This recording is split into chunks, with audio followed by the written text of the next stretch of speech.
গাঠি কচু দিয়ে ডাইল এইটা আবার কেমনে খাও, এই প্রশ্নটা আমারও ছিল, কিন্তু খাওয়ার পরে আমার একদম ধারণাটাই পাল্টাই গেছে। হ্যালো ফ্রেন্ড, আসসালামু আলাইকুম। মুই চিনি চলেছি নতুন একটা রেসিপি লইয়া। তো দেখতে পেতেছেন গাঠি কচুটারে কেমনে সেদ্ধ করে চটকাই লইছি। তো পানি দিয়া, গরম পানি দেবেন অবশ্যই, এরপর চটকাই সুন্দর করে রাখিয়ে দেবেন। আর একটা পাতিল লইবেন, পাতিলের মধ্যে মনে করেন তেল দেবেন, তেলের মধ্যে পেঁয়াজ দেবেন, রসুন বাটা দেবেন, গরম মশলা দেবেন, এরপর হচ্ছে যে আদা বাটা দেবেন। রসুনটা কিন্তু অবশ্যই বেশি দেবেন, কারণ গাঠি বললে কথা, মানে কচু দিয়ে আইছি, কচুর যে কোনো কিছুতেই তো রসুন বেশি দেওয়া লাগে, এটা তো আর আপনাকে আলাদা করে করার কিছু নাই। তো একটুখানি ধইটা জিরাও দিয়ে লইতে পারেন, আমি কিন্তু খুবই সামান্য দিছি। আর গরম মশলাটা দিছি কারণ একটু ভালো গন্ধ আইবের লইয়া।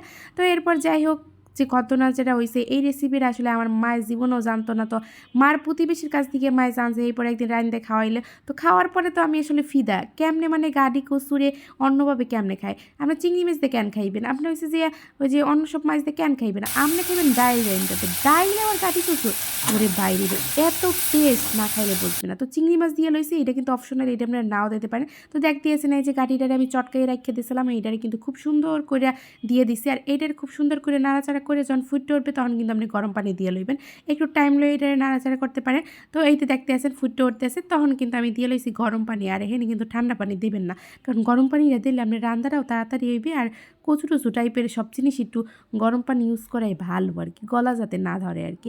এরপর হচ্ছে যে এটা সুন্দর করে ফুটাইবেন, অনেকক্ষণ ধরে ডাইল আপনি যেমনি ফুটান এরম করে ফুটাইবেন। তো এই যে চিংড়ি মাছটা দেখা যাইতে আছে, এইটাই আমার আসলে শান্তি। এটা আসলে না দিলে কিন্তু স্বাদের কোনো তেমন একটা হেরফের হইব না। তো যাই হোক, এরপর দেখতে আছেন বাগার দেওয়ার লগে দিয়ে লইছে এই জায়গায় তেল আর পেঁয়াজ, তার মধ্যে হচ্ছে যে শুকনো মরিচ, এই যে কিন্তু আপনি অবশ্যই রসুন ব্যবহার করতে পারেন। আপনার যেরম সেন্ট ভালো লাগে সেরম দেবেন, পাঁচফোড়ন ভালো লাগলে পাঁচফোড়ন দেবেন। বাগারে কিন্তু মানুষ বিভিন্ন ধরনের আইটেম ব্যবহার করে, আসলে অত আইটেম আমি পছন্দ করি না দেখে দেইনি। তো বাগার দেওয়ার জন্য আসলে আপনাকেও আলাদা করে তো শিখেনের কিছু নেই, কারণ আপনারা এইটা অগোল্ডই জানেন, আমি আর কি শেখামো। তো যাই হোক, এরপর কিন্তু ওই যে ভাজা ভাজা হয়ে গেছে, তখন কিন্তু আমি ওই যে ডাইলটা ছিল মানে রান্না করে যে পুড়িয়ে রাখছিলাম হিরের মধ্যে কিন্তু দিয়ে দেবো। আর এইটা হচ্ছে যে গাডি কচুর ডাইল। ভাই যে যে খাইছেন অবশ্যই কমেন্ট করে জানাইবেন, আর যারা আমাদের প্রথম শিখছেন অবশ্যই কমেন্ট করে জানাইবেন।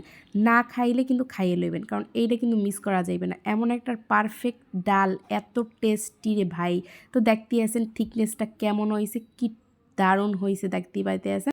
অনেকদিন পর বরিশালের বাসায় ভিডিওটা দিলাম, আর এখন মই কিন্তু দুপুরের ভাত খাইয়ে লমু। তো আপনারাও খাইয়ে লন। আল্লাহ হাফিজ।